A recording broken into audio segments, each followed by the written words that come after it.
জমে উঠেছে ঢাকা আন্তর্জাতিক বাণিজ্য মেলার ২৯তম আসর। শনিবার ছুটির দিন হওয়ায় মেলায় ছিল ক্রেতা দর্শনার্থীদের উপচে পড়া ভিড়। মেলা প্রাঙ্গণ ঘুরে সব বয়সী মানুষরা কিনেছেন তাদের পছন্দসই পণ্য। বেচা বিক্রি ভালো হওয়ায় সন্তোষ প্রকাশ করেছেন মেলায় অংশ নেওয়া প্রতিষ্ঠানগুলো। তবে বরাবরের মতো পণ্যের মান আর দাম নিয়ে রয়েছে অভিযোগ। মেলা ঘুরে এসে রিপোর্ট করছেন আবির আহমেদ।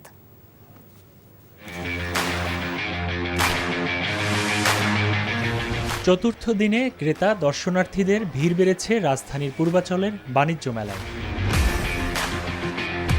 ছুটির দিনে দল বেঁধে এভাবেই মেলায় এসেছেন ক্রেতা ও দর্শনার্থীরা। শুধু কেনাকাটা করতে এসেছেন এমনটি নয়, একটু ঘোরাফেরা ও আড্ডা দেওয়াও ছিল অনেকের উদ্দেশ্য। কেউ এসেছেন পরিবার পরিজন নিয়ে, কেউ বা এসেছেন বন্ধু বান্ধবের সাথে। পছন্দের পণ্য কিনতে বিভিন্ন স্টল ও প্যাভিলিয়নে ভিড় ছিল লক্ষণীয়। ছুটির দিন হয় ঢাকাসহ আশপাশের জেলা থেকে মেলায় ভিড় জমিয়েছেন অসংখ্য মানুষ। মান নিয়ে আসলে অভিযোগ নাই, মোটামুটি দাম প্রথম অবস্থা তো দাম ওরা ছাড়তে।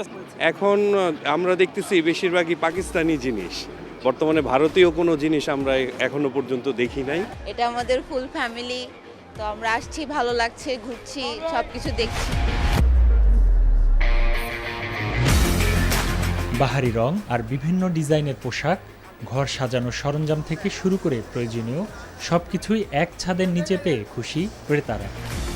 ইয়াররিংস কিনেছি, তারপরে ব্রেসলেট কিনেছি, চুড়ি কিনেছি।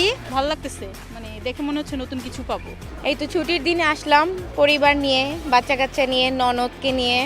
হ্যাঁ, খাবার দাবার এমনি ভালোই, সব কিছু ঠিক আছে, কিন্তু আপনার আমার গতবারের চেয়ে মনে হচ্ছে এবার একটু দামটা বেশি মনে হচ্ছে।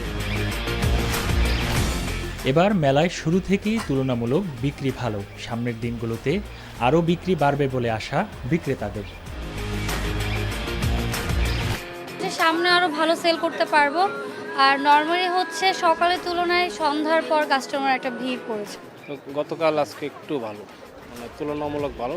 আশা করি সামনে আরো বিক্রি বাড়বে। কিন্তু বেচা কিনা টুকটাক মানে ভালো পরিমাণেরই চলতেছে। কিন্তু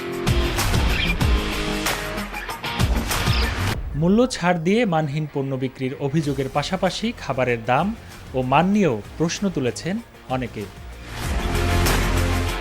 আবির আহমেদ, এনটিভি নিউজ, ঢাকা।